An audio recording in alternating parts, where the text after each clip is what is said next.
At 26, Emma had already experienced more loss than most people face in a lifetime, but nothing had prepared her for the hollow ache that had consumed her these past 3 months. She knelt on the wet grass, her simple black dress soaking through at the knees, but she didn't care. The physical discomfort was nothing compared to the pain that radiated from her chest every time she thought of him. "Mr. Thornton," she whispered, her voice breaking. "William, I don't know if you can hear me, but I need to talk to you. I need to tell you everything I couldn't say when you were alive." What Emma didn't know was that 50 feet away, hidden behind an ancient oak tree, William James Thornton stood very much alive, his heart pounding as he watched the young woman he'd thought about every day since his disappearance. His usually impeccable dark hair was slightly disheveled, and a 3-month beard shadowed his strong jaw. He'd come to his own gravesite regularly, a morbid habit perhaps, but it was the only place he felt close to his old life, the only place where people came to remember him truthfully. Emma placed the rose gently against the headstone, her fingers tracing the carved letters of his name. "I was just your maid," she continued, tears streaming down her face. "Just the girl who cleaned your office and made sure little Sophie had her favorite breakfast every morning. You probably never noticed me, not really. But I noticed everything about you." William's breath caught in his throat. He pressed himself closer to the tree, afraid that any movement might disturb this moment, might stop her from speaking the words he desperately needed to hear. "I noticed how you always loosened your tie after difficult board meetings," Emma said, a sad smile crossing her lips. "How you'd stand by Sophie's door and watch her sleep, even when you came home after midnight. How you'd pretend to hate the cookies I baked, but I'd always find the container empty the next day. How your eyes looked so tired, so lonely, even when you were surrounded by people." She wiped her tears with the back of her hand, smudging the minimal makeup she'd applied that morning. "I noticed how unhappy you were with Victoria. How she only touched you when others were watching. How she looked at Sophie like she was an inconvenience rather than the beautiful little girl she is. I wanted to tell you so many times, but who was I? Just the help. My opinion didn't matter." William closed his eyes, absorbing every word.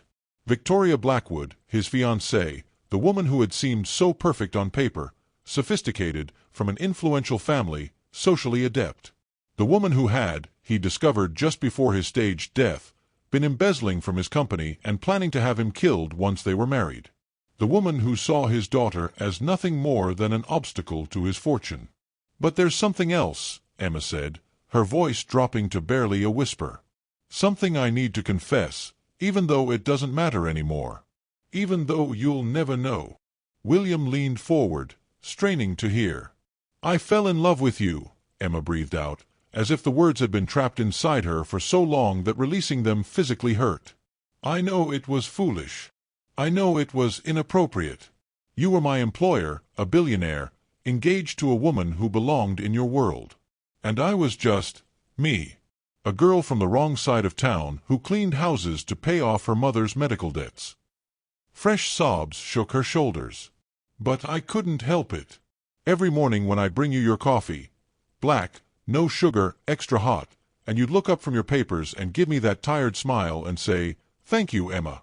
What would I do without you? My heart would skip a beat. Every time you'd ask about my day, actually listen to my answer, treat me like a person rather than just staff. I fell a little deeper." William felt his own eyes burning with tears. He remembered those moments, remembered looking forward to them, to her gentle presence in his chaotic life. He'd told himself it was merely appreciation for her efficiency, her kindness to Sophie. But if he was honest with himself, he'd felt it too, that pull, that connection. "The day you died," Emma continued, her voice breaking completely now, "the day they told us about the car accident, I felt like my world ended. And I couldn't even grieve properly, couldn't tell anyone why I was so devastated. Because how could I explain that I'd lost the man I loved when he'd never been mine to lose?" She pressed her forehead against the cold marble. "I should have told you about Victoria. I should have warned you. I found the documents in your study 3 weeks before the accident. I was cleaning, and they'd fallen behind your desk. I saw the discrepancies, the transferred funds. I knew something was wrong, but I was too afraid. Afraid you'd think I was overstepping, afraid you'd fire me, afraid I'd lose the only chance I had to be near you. William's hands clenched into fists. She'd known. She'd discovered Victoria's betrayal and had been too afraid to speak. If I had just been brave, Emma sobbed, maybe you'd still be alive. Maybe you would have investigated, found out what she was doing. Maybe you'd be home right now, reading Sophie her bedtime story, watching her grow up. Instead, I stayed silent, and now you're gone, and it's my fault. I'm so sorry, William. I'm so sorry. She broke down completely, her body shaking with the force of her grief and guilt. William had to physically restrain himself from going to her, from revealing that he was alive, that none of this was her fault. But not yet. He needed to hear everything. Needed to understand the full picture before he could decide what to do next. As Emma's sobs gradually quieted to hiccuping breaths, she straightened up, wiping her face with her sleeve. I come here every week, she said softly. I tell you about Sophie. About how she's doing. Victoria sent her away to a boarding facility for toddlers. Can you imagine? A 2-year-old, sent away from her home. But I'm not letting her be alone there. I visit every day after my shifts. I read to her, bring her toys, make sure she knows someone loves her. William's heart swelled. His daughter. The precious little girl he'd had to leave behind to keep her safe while he gathered evidence against Victoria and her accomplices. I'm using every penny I earn to pay for a lawyer, Emma continued. I'm going to fight for her, William. I know I'm nobody, just a maid with no family and no connections, but I'm going to try to get custody of Sophie. She deserves better than to be raised by that woman. You would want her to know love, to have someone who puts her first. I promise you, I'll spend my life trying to give her that. As Emma stood to leave, placing one last kiss on the headstone, William made his decision. He'd been hiding long enough, gathering evidence, building his case against Victoria and the corporate rivals who'd conspired with her. But watching Emma, hearing her confession, understanding the depth of her love for both him and his daughter, it changed everything. This woman, this beautiful, selfless woman who thought herself unworthy, had proven herself more valuable than anyone else in his life. It was time to come back from the dead. And this time, he'd make sure he got everything right. 3 months earlier, William Thornton had been the picture of success, CEO of Thornton Industries, one of the youngest billionaires in the country, recently featured on the cover of Forbes magazine. But success, he'd learned, painted a target on your back. It had started with small things. Discrepancies in quarterly reports that his CFO couldn't explain. Shipments that never arrived. Contracts that mysteriously fell through at the last minute. William had a mind for numbers and patterns. It was how he'd built his empire from the tech startup his father had left him into a multinational corporation. And the pattern he was seeing spelled sabotage. He'd hired a private investigator, Marcus Chen, the best in the business. Be thorough, William had instructed. I don't care who it implicates. I need to know the truth. The truth, when it came, had shattered him. Victoria Blackwood, the woman he'd proposed to 6 months earlier, was at the center of it all. But she wasn't working alone. She'd partnered with his business rival, Richard Gallagher, and together they'd been systematically embezzling millions from Thornton Industries. The plan was elegant in its cruelty. Marry William, gain access to everything, and then arrange a fatal accident. Victoria would inherit as his widow, Gallagher would buy out the company at a fraction of its value, and Sophie would be sent away to some institution where she'd be forgotten. The investigator had presented him with recordings, documents, even photographs of Victoria and Gallagher together. There's more, Marcus had said grimly. They've already hired someone. The hit is scheduled for 3 weeks from now, when you're supposed to take that drive up the coast for your board retreat. William had felt physically ill. He'd been so blind, so focused on building his business and being a father to Sophie after his wife Catherine's death 2 years ago, that he hadn't seen the viper he'd invited into his home. We need to go to the police, he'd said. With what? Marcus had countered. The evidence I gathered isn't all admissible in court. We need them to make a move, to implicate themselves beyond doubt. And in the meantime, you're in danger. That's when the plan had formed. They would fake William's death, make it look like the accident had simply happened earlier than Victoria planned. In the chaos, she and Gallagher would get sloppy, would make mistakes. And William would be safe, able to gather more evidence, to build an airtight case. The hardest part had been Sophie. His little girl, his reason for breathing. He'd had to leave her behind, but he'd made arrangements. He'd transferred emergency custody to his lawyer, Frank Morrison, with strict instructions that Sophie was not to be left alone with Victoria. He'd set up trust funds that Victoria couldn't touch. And he'd prayed it would be enough. The staged accident had been elaborate. A car driven off a cliff along the Pacific Coast Highway, burned beyond recognition. The body inside, provided through Marcus's connections, a John Doe from the morgue who matched William's build, had been identified through dental records that Marcus had switched. It had been gruesome but necessary. William had watched his own funeral from a distance, wearing a disguise, his heart breaking as he saw Sophie in her tiny black dress, confused and calling for Dada. He'd seen Victoria's perfect performance, the grieving fiancée, her makeup expertly smudged to suggest tears she'd never actually shed. And he'd seen Emma.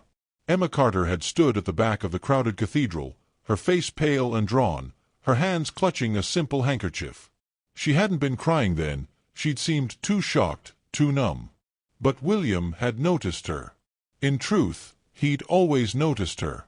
For the past year, Emma had been part of the household staff. She'd started as a temporary hire when his previous housekeeper had retired, but she'd quickly become indispensable. Not because she was the best cleaner, though she was thorough and efficient, but because she brought something into his cold, modern mansion that had been missing: warmth. She sang softly while she worked, old folk songs that reminded him of his grandmother. She baked cookies on rainy days and left them in the kitchen with a note: "Thought you might need something sweet today." She talked to Sophie like the intelligent little person she was, not baby talk but real conversations about clouds and butterflies and why the sky was blue. And she looked at him, not at his bank account, not at his connections, not at what he could do for her, but at him. When he'd worked too late and forgotten to eat, she'd leave a sandwich on his desk with a gentle scolding note: "Even CEOs need fuel, Mr. Thornton." When he'd been frustrated after a difficult call, she'd somehow known to give him space, to tidy his office quietly and efficiently without the chatter that usually grated on his nerves. He'd told himself his appreciation for her was merely that of an employer for good help. But he'd been lying to himself. In the 3 months since his death, William had been living in a small apartment across town, using a false identity, working with Marcus to gather evidence.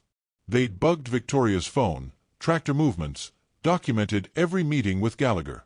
They had almost everything they needed. But being dead was lonely. He'd taken to visiting the cemetery weekly, always careful to stay hidden, watching to see who came to his grave.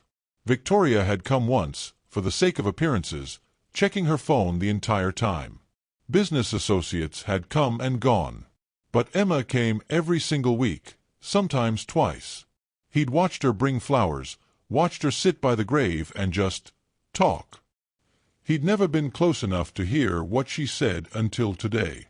Until she'd finally, completely, broken down and told him everything. Now, hidden behind the oak tree, William pulled out his phone and called Marcus. "I'm done hiding," he said without preamble. "How soon can we move?" "We have enough evidence," Marcus replied. "But are you sure? Once you resurface, there's no going back. Victoria and Gallagher will know we've been investigating them. They might run." "They won't have time to run," William said, his voice hard. "I want this finished. I want my life back. I want my daughter back. And I want Emma," he thought but didn't say aloud. "I'll make the calls," Marcus said. 72 hours. Can you wait that long?" William watched Emma's figure disappear down the cemetery path, her shoulders still shaking with quiet sobs. 72 hours, he agreed. "But, Marcus, I need you to do something else for me." As he outlined his plan, William felt something he hadn't felt in 3 months: hope. Emma thought she was nobody, thought she had no power, no right to fight for Sophie. She was wrong. And he was going to prove it to her. But first, he had to come back from the dead. And when he did, he intended to make sure that Victoria Blackwood and Richard Gallagher paid for everything they'd done. The king was about to reclaim his throne. And this time, he'd make sure the right queen stood beside him. Emma unlocked the door to her tiny studio apartment, exhausted in a way that had nothing to do with physical labor. The emotional toll of visiting William's grave always left her drained, hollowed out. She dropped her keys in the bowl by the door, a ceramic piece Sophie had helped her paint during one of their better days together, and collapsed onto her threadbare couch. The apartment was small but clean, decorated with second-hand furniture Emma had painstakingly restored. She couldn't afford much on her salary, especially now that most of her income went toward the lawyer fees and visiting Sophie at the boarding facility Victoria had chosen. Her phone buzzed.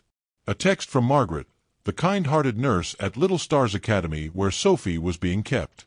Sophie asked for you again today. She's having nightmares. Can you come tomorrow? Emma's heart clenched. She typed back quickly, I'll be there. Tell her I love her. Tomorrow was supposed to be her day off, but Emma couldn't remember the last time she'd actually taken a day to rest. Between her 3 cleaning jobs, she'd taken on 2 more after William's death to afford the legal battle ahead, and her daily visits to Sophie, she barely slept. She pulled out her laptop, an old model that took forever to boot up, and opened the folder labeled Sophie Custody Case. Inside were dozens of documents she'd printed from legal websites, trying to understand the impossible maze of family law. Her lawyer, Ms. Patricia Hendricks, had been honest with her from the start. I'll take your case pro bono because I believe in what you're doing, Patricia had said during their first meeting. But I need you to understand the odds. You're not a blood relative. You're not married to Sophie's father. You don't have wealth or connections. Victoria Blackwood, on the other hand, was William's fiancée, comes from a prominent family, and has the resources to hire the best lawyers in the state. But she doesn't love Sophie, Emma had protested. She doesn't even visit her. That's what we'll argue, Patricia had said gently. But courts favor blood relations and legal connections. Our best hope is to prove Victoria is unfit, but that's a high bar to clear. Emma reread the notes from their last meeting.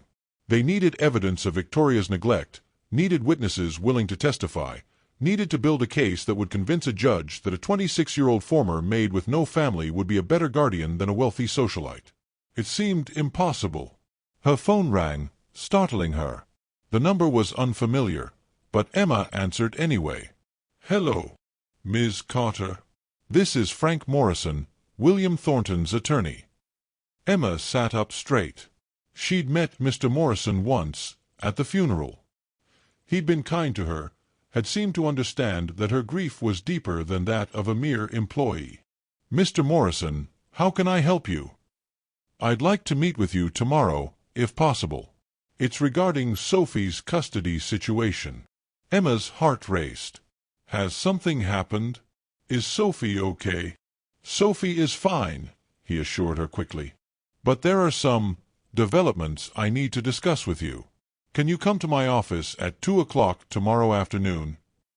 Emma mentally shuffled her schedule. She'd have to visit Sophie in the morning instead of the afternoon, and she'd need to cancel her cleaning job at the Henderson house, which meant losing income she desperately needed. But this was about Sophie. I'll be there, she said. After hanging up, Emma tried not to let hope bloom too much. Maybe Mr. Morrison had discovered something about Victoria that could help their case. Or maybe, her stomach dropped, maybe he was calling to tell her to stop pursuing custody, that it was damaging Sophie somehow, or interfering with estate matters. She pushed those thoughts away and focused on the more immediate problem. What would she wear to a meeting with one of the city's most prominent attorneys? Her wardrobe consisted mainly of her work clothes, simple, practical outfits suitable for cleaning houses, and the one black dress she'd worn to the funeral. Emma walked to her small closet and pulled out her only professional outfit, a navy blue suit she'd bought at a thrift store for her mother's funeral 3 years ago. It was slightly too large on her frame. She'd lost weight in the past few months, but it would have to do. Her mind drifted back to the cemetery, to everything she'd confessed to William's grave. Saying those words aloud had felt like removing a splinter that had been embedded deep in her heart. It hadn't made the pain go away, but at least it wasn't festering inside her anymore.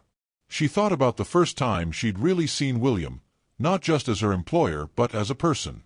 It had been about 8 months ago.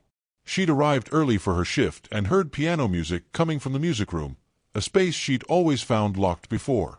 Curious, she'd peeked through the doorway and seen William sitting at the grand piano, playing Debussy's Clair de Lune with such emotion, such soul, that it had brought tears to her eyes. He'd looked different then, in jeans and a simple t-shirt, his usually styled hair falling across his forehead, his fingers moving across the keys like water. When he'd finished, he'd sat there for a moment, his head bowed, and Emma had heard him say softly, "I miss you, Catherine." She'd quietly retreated before he could discover her, but something had shifted in that moment. She'd realized that the stern, busy billionaire was also a man who grieved, who felt deeply, who expressed his pain through music when words failed him. After that, she'd started noticing more. The way he'd save newspaper articles about charitable causes and make anonymous donations. How he'd take his business calls in another room when Sophie was playing, never wanting her to hear him being stern or harsh. The way he'd touch his wedding ring, he still wore it, even though he'd been engaged to Victoria, whenever he thought no one was watching. Emma had fallen in love with those private moments, with the real William that existed behind the corporate facade. And now he was gone. She grabbed her journal from her nightstand, a habit she'd developed as a teenager, and began to write. Today I told him everything. It didn't change anything, but at least the words aren't trapped inside me anymore. I don't know what Mr. Morrison wants to discuss tomorrow. I'm trying not to hope too much. But William, wherever you are, I promise I won't give up on Sophie. I'll fight for her the way I wish I'd fought for you. I'll be brave this time. She closed the journal and prepared for bed, setting 3 alarms to make sure she wouldn't oversleep. As she drifted off, Emma thought about Sophie's smile, the way the little girl had started calling her Emma Mama before Victoria had sent her away. If there was even the slightest chance of giving Sophie a loving home, Emma would take it. No matter what it cost her. Tomorrow would bring answers.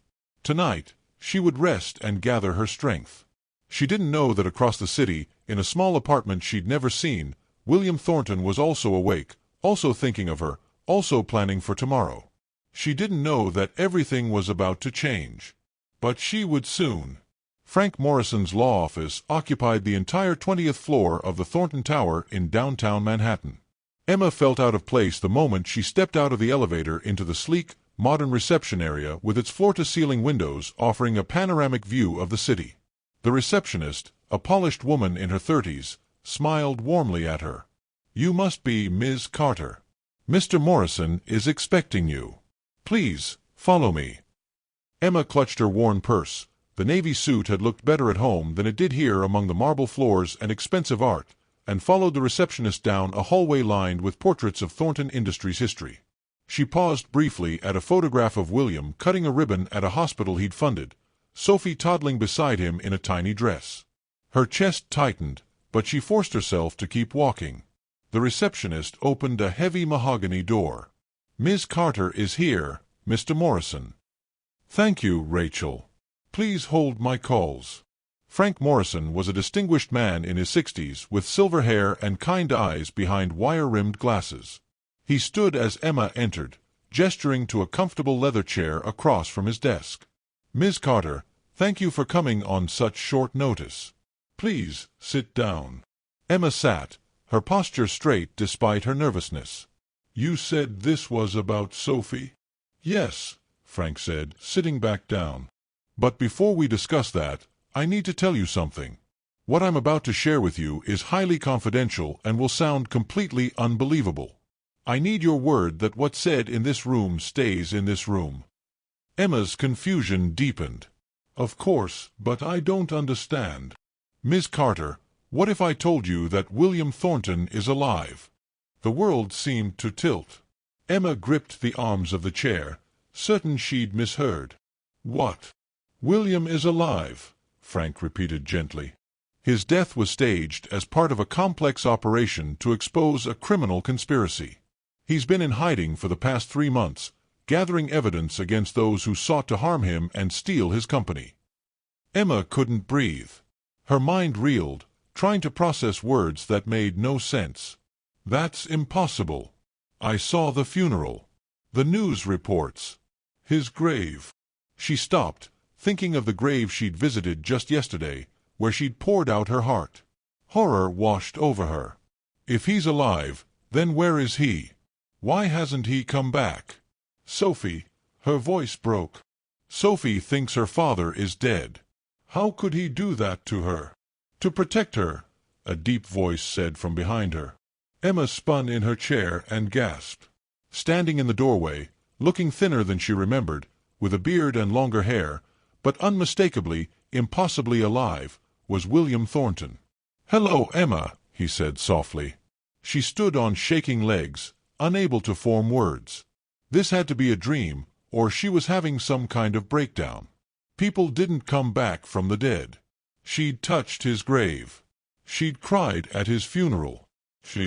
"I told you," she whispered. "At the cemetery yesterday. I told you everything. You heard me." William stepped into the room, and Emma saw the emotion in his eyes. Pain, regret, and something else she couldn't identify. "I heard every word." "You let me think you were dead," she said, her voice rising. "For 3 months. I grieved for you." "Sophie," anger replaced her shock. "Do you have any idea what Sophie has been through? She cries for you every night. She's having nightmares. And you were alive this whole time." "Emma," William began, but she cut him off. "No. You don't get to Emma me. That little girl is 2 years old. She doesn't understand corporate conspiracies or criminal investigations. She only knows that her daddy disappeared.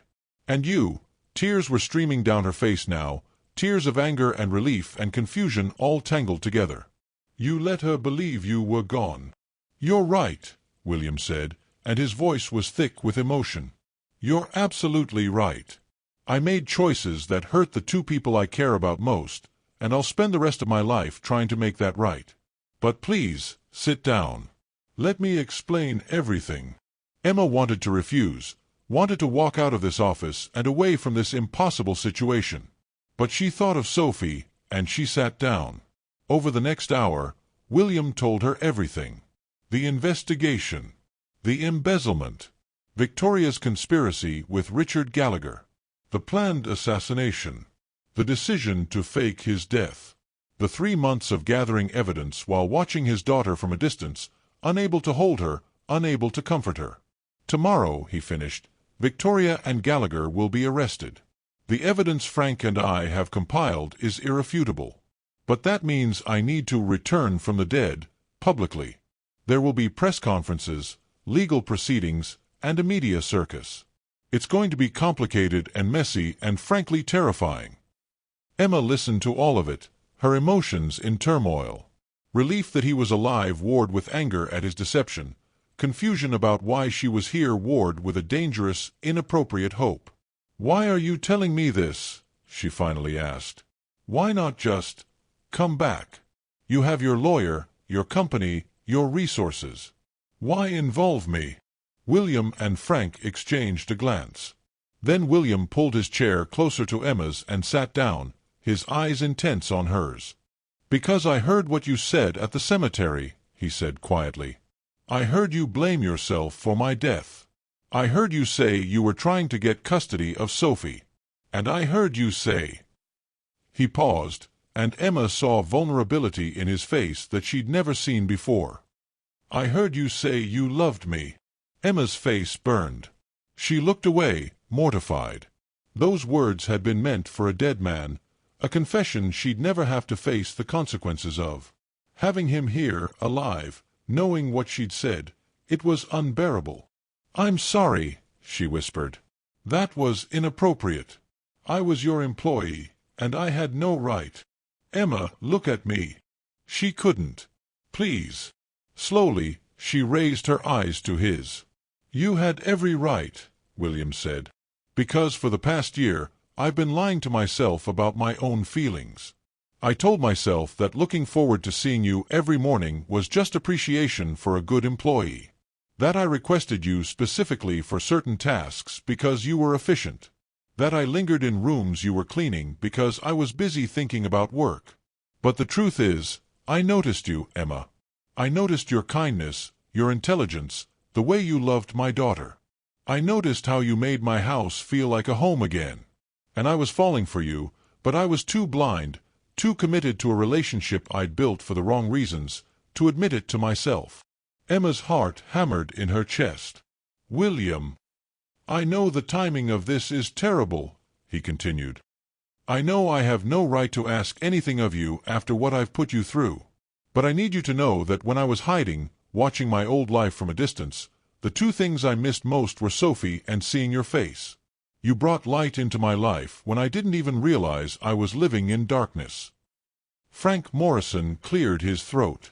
Perhaps this is a good time for me to step out. No, stay, William said, not taking his eyes off Emma. Because this concerns you too, Frank. Emma, I heard you say you were fighting for custody of Sophie. I want you to know that you don't have to fight alone anymore. In fact, I have a proposal. Emma's head was spinning. A proposal? Marry me, William said simply.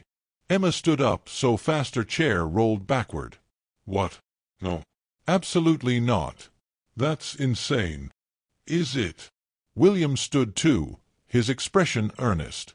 Emma, I need a mother for Sophie, someone who genuinely loves her, who puts her needs first.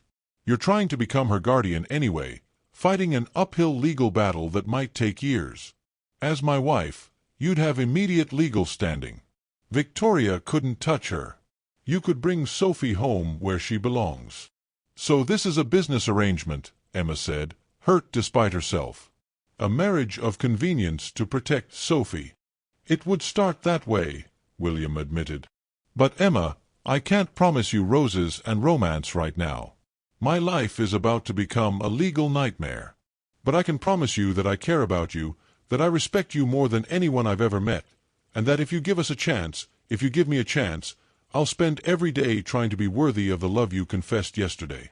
Emma's mind raced. This was crazy. Absolutely crazy. You didn't marry someone because they asked you to at a business meeting. You didn't marry your former employer 3 months after his supposed death. You didn't marry someone out of practicality when your heart was involved. But then she thought of Sophie. Sophie, who called her Emma Mama. Sophie, who needed stability and love and protection from Victoria's cold neglect. I need time, she said. I need to think. Of course, William said. But Emma, I need you to understand something. When I come back tomorrow, the media is going to swarm. My life, and the lives of everyone connected to me, will be scrutinized. If you're going to be part of this, we need to present a unified front. The world is going to ask questions about why I disappeared, what I was doing, who I trust. Having you by my side as my fiancé would answer a lot of those questions and protect you from speculation. Frank spoke up. He's right, Ms. Carter. If you're just the maid who's trying to get custody of his daughter, the press will paint you as an opportunist. But if you're the woman William Thornton chose to marry, someone he trusts with his daughter and his life, that's a different narrative entirely. Emma looked between them, feeling trapped and overwhelmed and terrified. How long do I have to decide? Until tomorrow morning, William said. I know it's not enough time. I know I'm asking the impossible. But circumstances don't give us the luxury of a long courtship. Emma grabbed her purse. I need to go. I need to see Sophie. I need to think. I understand, William said. He pulled out a business card and wrote something on the back. This is my private number. The number I've been using while in hiding. Call me any time, day or night. Whatever you decide, Emma, I want you to know that your bravery, your love for Sophie, your willingness to fight for her even when you had nothing to gain, it's extraordinary. You're extraordinary. Emma took the card, not trusting herself to speak, and hurried out of the office. As she rode the elevator down, she looked at the card in her hand. On the back, William had written simply, Thank you for loving my daughter. And thank you for seeing me, really seeing me, when no one else did." Emma leaned against the elevator wall and closed her eyes. Yesterday, she'd been grieving a dead man and preparing for an impossible legal battle.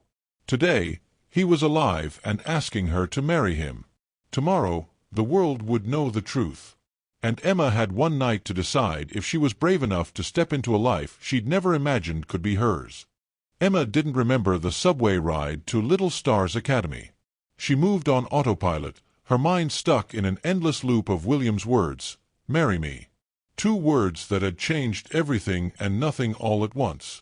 The boarding facility was a pristine but sterile building in the suburbs, all white walls and educational posters, designed to look cheerful but feeling coldly institutional. Emma signed in at the front desk. Margaret, the nurse, gave her a knowing, sympathetic smile, and walked down the familiar hallway to the toddler wing. Through the window of the play area, Emma spotted Sophie immediately. The little girl sat alone in a corner, away from the other children, holding a stuffed elephant that Emma had given her. Sophie's blonde hair, so like her mother Catherine's, was pulled into pigtails, and she wore a yellow dress that was too formal for playtime. Victoria's choice, no doubt, caring more about appearance than comfort. Emma's heart clenched as she always did at the sight of Sophie isolated from the other children. The little girl had been so social before, so full of laughter. Now she seemed to be withdrawing into herself. Margaret opened the door for Emma. "She's been asking for you all morning. We told her you'd be here today." "Thank you, Margaret." The moment Sophie saw Emma, her whole face transformed. "Emma, Mama." She dropped the elephant and ran across the room, her little legs pumping as fast as they could. Emma knelt down and caught Sophie in her arms, holding her tight, breathing in the scent of baby shampoo and graham crackers. "Hello, sweet girl. I missed you so much." "Missed you," Sophie said, pressing her face into Emma's shoulder. Then, in a quieter voice that broke Emma's heart, "Where's Dada?" Emma had to compose herself before answering. How did you tell a 2-year-old that her father was alive after 3 months of him being gone? You didn't, not until you were sure, not until everything was settled. "Your Dada loves you very much," Emma said carefully, using the words she'd practiced. "He's always watching over you." Sophie pulled back and looked at Emma with Catherine's blue eyes, intelligent, perceptive eyes that saw far too much for such a young child. "Dada, come back." Emma's throat tightened. If she said yes and everything fell apart, she'd break Sophie's heart again. If she said no and married William tomorrow, she'd have lied when the truth would have given Sophie hope. "I'm working on something very special," Emma said instead. "But I need you to be patient a little longer, okay? Can you be brave for me?" Sophie nodded seriously, though her little lip trembled. "Brave like Dada." "Exactly like your Dada." They spent the next 2 hours in Sophie's room, a small space with a crib, a toy chest, and a bookshelf that Emma had stocked with Sophie's favorites from home. Emma read The Very Hungry Caterpillar 3 times because Sophie kept requesting it. They colored pictures of butterflies. They sang the silly songs that Sophie loved. And all the while, Emma's mind churned. "Marry me." It wasn't a real proposal, she reminded herself. It was a business arrangement, a solution to a complex problem. William had been honest about that. But he'd also said he cared about her, that he'd been falling for her, that he wanted a chance. Was that enough? Could she marry someone knowing they might never love her the way she loved them? But then Sophie climbed into her lap, pressed her little hand against Emma's cheek, and said, "Stay with me, Emma Mama. Don't go." And Emma knew that the question wasn't whether William's feelings were enough. The question was whether she could walk away from the chance to give this child the home she deserved. When visiting hours ended and Emma had to leave, Sophie cried, heartbroken, desperate sobs that the staff said happened every time Emma left. Emma walked out of the facility with her own tears streaming down her face, Margaret's sympathetic hand on her shoulder. "You're a good person, Emma," Margaret said. "Whatever you're dealing with, I hope you know that." Emma drove home in the car she'd bought third-hand, barely functioning but paid for, and sat in her apartment as the sun set over the city. She pulled out the business card William had given her and stared at his private number. Her phone rang. Patricia Hendricks, her lawyer. "Emma, I just got the strangest call," Patricia said without preamble. "From Frank Morrison, William Thornton's attorney. He said he wants to meet with me tomorrow morning about Sophie's case. He wouldn't give me details, but he said there's been a significant development. Do you know what's going on?" Emma took a deep breath. "William Thornton is alive." There was a long silence. Then, "I'm sorry, what?" Emma explained everything: the conspiracy, the faked death, the proposal. When she finished, Patricia let out a low whistle. "Well, that's certainly a development.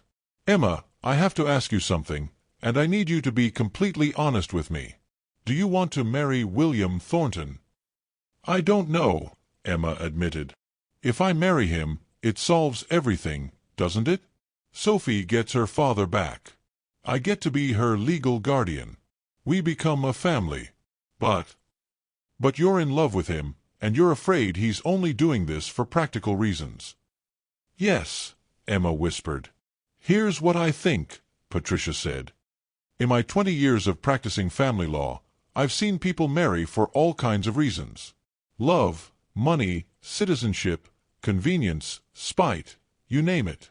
And you know what I've learned? The marriages that last aren't always the ones that start with passion. They're the ones where both people are committed to making it work, where there's respect and shared values and a willingness to grow together." "But what if he never loves me the way I love him? What if he does?" "Emma, this man heard you confess your feelings at what you thought was his grave. He could have stayed hidden, could have let someone else bring Sophie home. But he came to you. He asked you. That has to mean something." After hanging up, Emma sat in the darkness of her apartment and thought about choices. She thought about her mother, who had married Emma's father out of love and had been left alone when he abandoned them. She thought about Catherine, William's first wife, who by all accounts had been his true love, who had died too young and left a hole in his heart. She thought about Victoria, who had chosen to marry for money and power and had become something monstrous in the process. And she thought about herself, Emma Carter, daughter of a single mother, girl from the wrong side of town, maid who dared to love a billionaire. What did she want? She wanted Sophie to be happy, safe, loved. That was non-negotiable. But she also wanted a chance. A chance to build something real with William, even if it started as an arrangement. A chance to prove that love didn't have to be a fairy tale to be worth fighting for. Emma picked up her phone and dialed William's number. He answered on the first ring. "Emma, I have conditions," she said without preamble. "Anything. First, we tell Sophie the truth tomorrow, before any press conferences. She deserves to know her father is alive before the rest of the world does." "Agreed." "Second, this marriage starts as a partnership, not a romance. We're doing this for Sophie. But we're honest with each other. No games, no lies, no pretending to feel things we don't feel." "Agreed." "Third, if at any point you fall in love with someone else, if you meet someone who makes you feel the way Catherine did, you tell me. We figure out how to handle it together, like adults, without hurting Sophie." There was a pause. Then William said quietly, "Emma, I'm not going to fall in love with someone else." "You can't know that." "Yes, I can. Because I'm already falling for you." Emma's breath caught. "Don't say things you don't mean just to convince me." "I mean it." "Emma, I've spent 3 months thinking about my life, about what matters, about what I want. And every time I came back to the same 2 things, my daughter and you. You make me want to be better. You make me want to build something real, something that matters more than quarterly earnings or stock prices. So yes, this marriage would start as a partnership, but I'm hoping it becomes more. And I'm willing to work for that, to prove to you that I'm worth the risk." Emma closed her eyes, letting his words sink in. "I'm scared." "So am I," he admitted. "I'm terrified. But Emma, we can be scared together. We can figure this out together. Just take the leap with me. Please." Emma thought about Sophie's question. Dada come back? She thought about standing at William's grave, wishing she'd been brave enough to tell him the truth when he was alive. She thought about the fact that she was being given a second chance to be brave. "Okay," she said. "Yes, I'll marry you." She heard William exhale, as if he'd been holding his breath. "Thank you, Emma. I promise I'll spend every day trying to be worthy of this." "We'll figure it out together," Emma said, repeating his words. "But, William, we're telling Sophie first thing tomorrow morning." "Together." "Together," he agreed. "I'll pick you up at 7. We'll go to Little Stars Academy, and I'll tell my daughter that her dada came back." After they hung up, Emma sat in her apartment and tried to process what she'd just agreed to. In less than 24 hours, her entire life would change. She'd go from being a struggling maid to the fiancée of one of the wealthiest men in the country. She'd go from being nobody to being somebody the world would scrutinize. It was terrifying. But when she thought about seeing Sophie's face when William walked through that door, when she thought about bringing that little girl home where she belonged, when she thought about the possibility, just the possibility, that she and William might build something real, it was also worth it. Emma pulled out her journal and wrote, "Today I chose courage over fear. I don't know if this is the right choice, but I know it's the brave one. Tomorrow, we tell Sophie her father is alive. Tomorrow, we face the world together. Tomorrow, my life changes completely. I'm ready, I think. William, if you can hear me somehow, I'm trusting you. Don't make me regret it." She went to bed early, knowing sleep would be elusive, and dreamed of a little girl laughing, of a man at a piano, and of a future that was uncertain but full of possibility. Tomorrow would bring the resurrection. Tonight, Emma let herself hope. Emma woke at 5:30, far earlier than her 7 o'clock pickup time, her mind too active to allow more sleep. She showered, dressed in her navy suit again.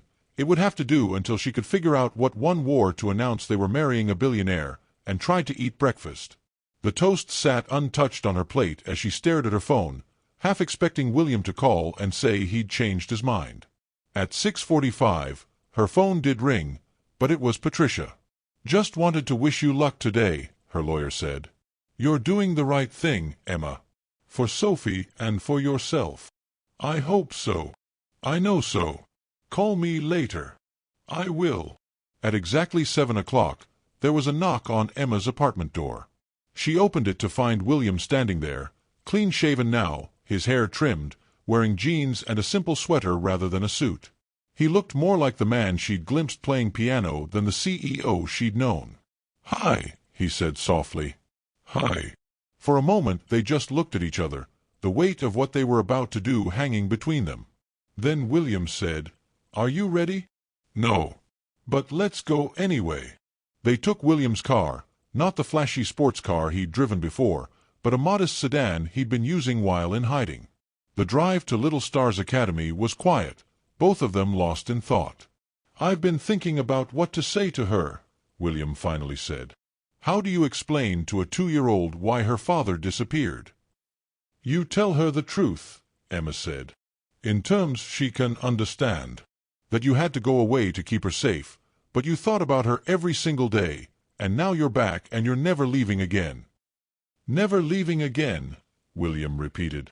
"That's a big promise. Can you keep it?" He glanced at her, his eyes serious. "Yes." "Everything that happened, Victoria's betrayal, the threats, the conspiracy, it taught me what matters. And what matters is Sophie. And you." Emma's heart fluttered, but she kept her voice steady. "We should go in together. United front, like you said." They pulled into the parking lot of Little Stars Academy at 7:45. Visiting hours didn't start until 9, but William had called ahead, explaining who he was, the supposedly dead father returning, and the director had agreed to let them in early. Margaret was waiting in the lobby, her eyes wide when she saw William. "Mr. Thornton." We thought, the news said." "I know," William said gently. "It's a long story, and one that will be public knowledge soon enough. But right now, I need to see my daughter. Please." Margaret nodded and led them down the hallway. "She's still sleeping. We usually wake the children at 8. Can we wake her? Emma asked. I think it's better if we do this before the other children are around. Of course. Margaret left them at Sophie's door. Emma and William stood in the hallway, and Emma saw William's hands shaking as he reached for the door handle. She might not recognize you, Emma warned. The beard is gone, but you look different. You've lost weight. She's going to be confused. I know. William took a deep breath. Emma, thank you. For being here. For doing this with me. Always, Emma said, and meant it. They entered the small room together. Sophie was asleep in her crib, curled around her stuffed elephant, her blonde hair spread across the pillow. She looked so small, so vulnerable. William approached the crib slowly, as if afraid Sophie might disappear if he moved too quickly. Emma watched tears stream down his face as he looked at his daughter for the first time in 3 months without having to hide. Sophie, he whispered. Baby girl, wake up. Sophie stirred, her eyes fluttering open. For a moment she just stared at William, confused and half asleep. Then her eyes widened. Dada. Yes, baby. It's Dada. I came back. Sophie sat up, her little face scrunching as if trying to decide whether to believe what she was seeing. Dada gone. I know. I'm so sorry. Dada had to go away for a while to keep you safe. But I'm back now, and I'm never, ever leaving you again. Sophie looked at Emma, as if seeking confirmation. Emma nodded. It's real, sweet girl. Your Dada came back. That was all Sophie needed. She reached up, crying, Dada, Dada, and William lifted her out of the crib, holding her tight against his chest, his whole body shaking with sobs. I'm here, baby. I'm here. I missed you so much. I'm so sorry. I'm so sorry. Sophie clung to him, her little fingers gripping his sweater, and started crying too. Big, gulping sobs of relief and confusion and overwhelming emotion. Don't go, Dada. Don't go. Never again, William promised. I'm taking you home today. Right now. We're leaving this place and going home. Emma stood back, giving them space for their reunion, wiping her own tears. This moment right here, this made everything worth it.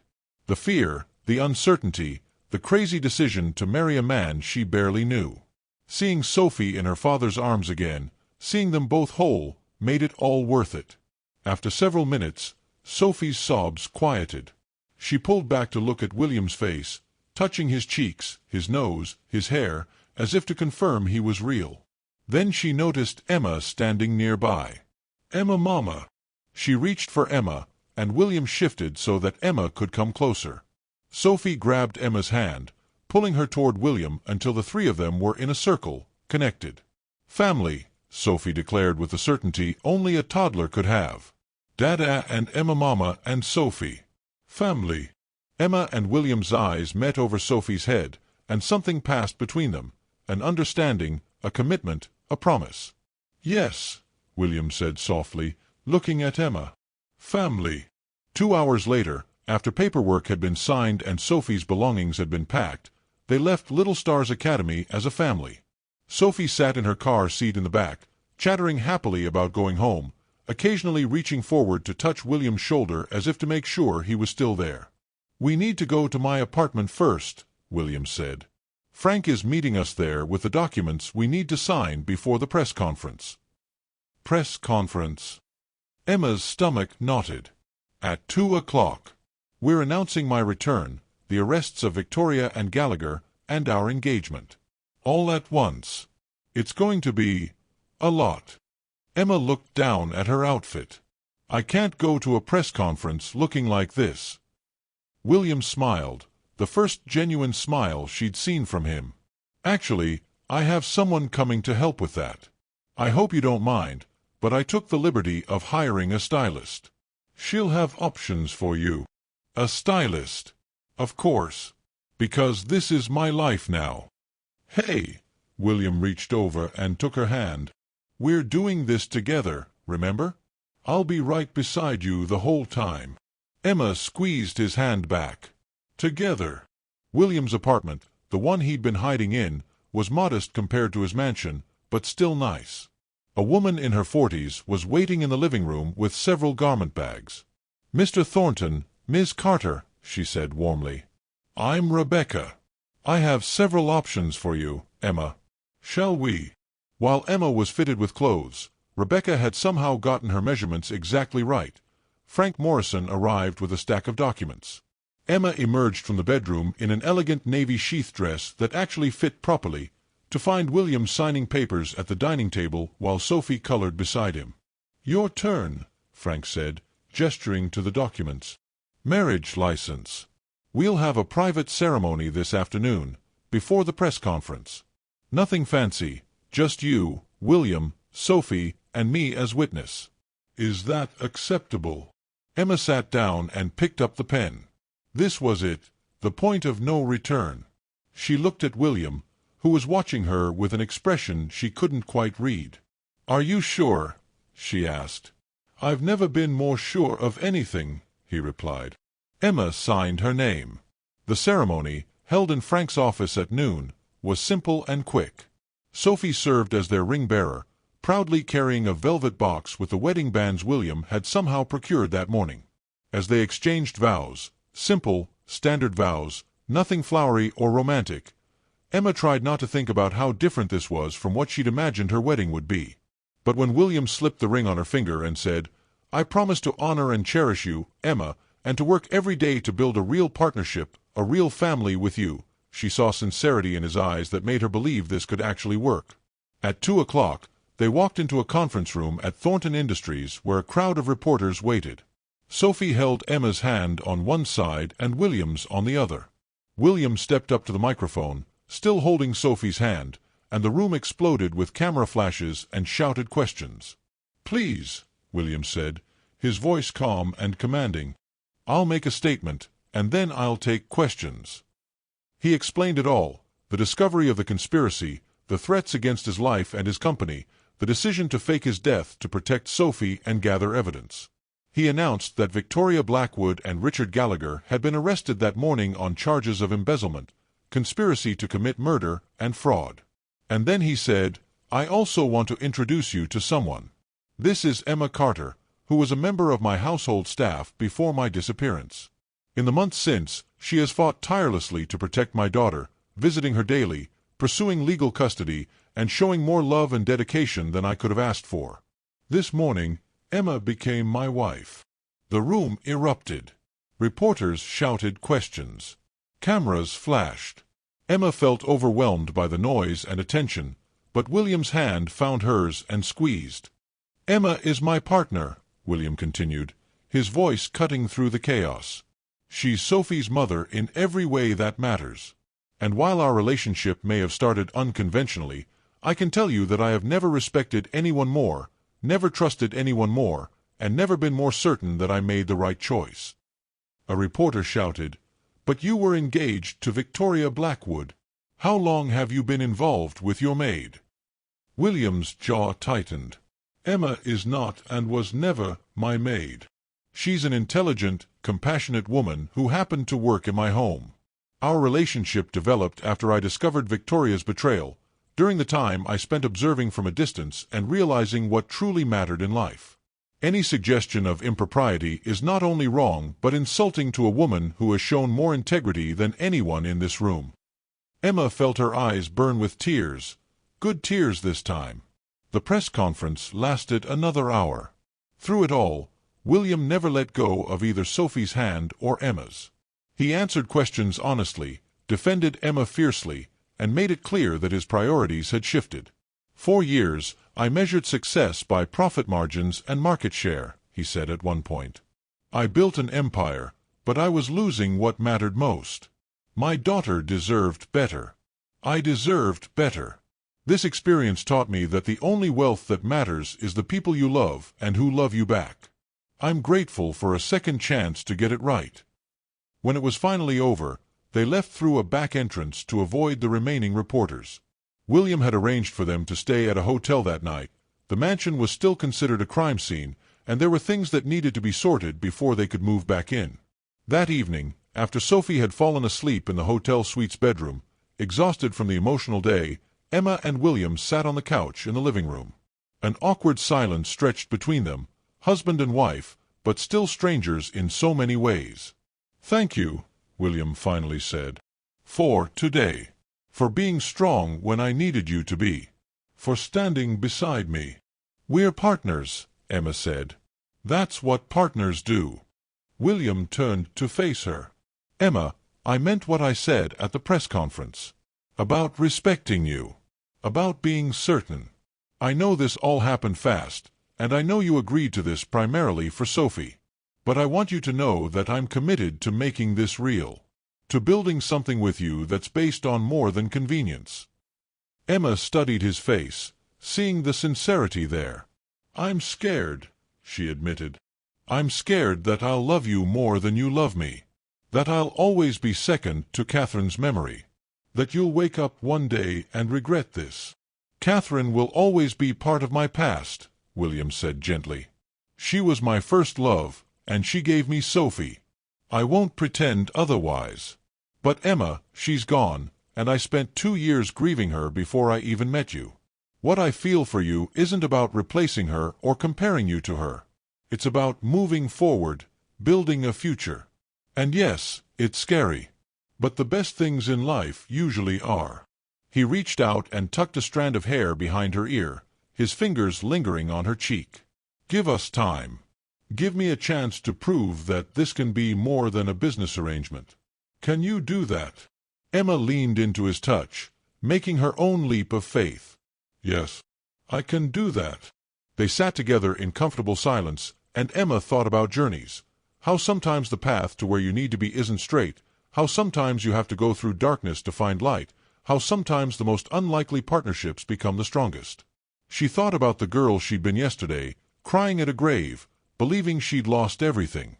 And she looked at the woman she was today, married to a man who'd come back from the dead, stepping mother to a beautiful little girl, partner in a relationship that defied convention but felt, somehow, right. The future was uncertain. There would be challenges ahead, legal battles to finalize, media scrutiny to endure, a relationship to build from scratch, and a little girl to raise together. But for the first time in months, Emma felt hope. William's hand found hers, their wedding rings catching the light. "Together?" he asked. Emma smiled. "Together." In the bedroom, Sophie slept peacefully, dreaming of butterflies and homecoming, unaware of how much her life had changed in a single day. But she would wake up tomorrow in her father's arms, with Emma beside them, and for the first time in 3 months, she would be home. And isn't that, Emma thought, what love really is? Not grand gestures or perfect romance, but showing up, being brave, choosing each other even when it's hard, and building a home together one day at a time. The billionaire had returned from the dead. The maid had become a wife and mother. And a broken family had been made whole again. Not through magic or fairy tales, but through courage, truth, and the willingness to take a chance on love, even when that love looked nothing like what they'd expected. It was, Emma decided, the best kind of ending, and the best kind of beginning.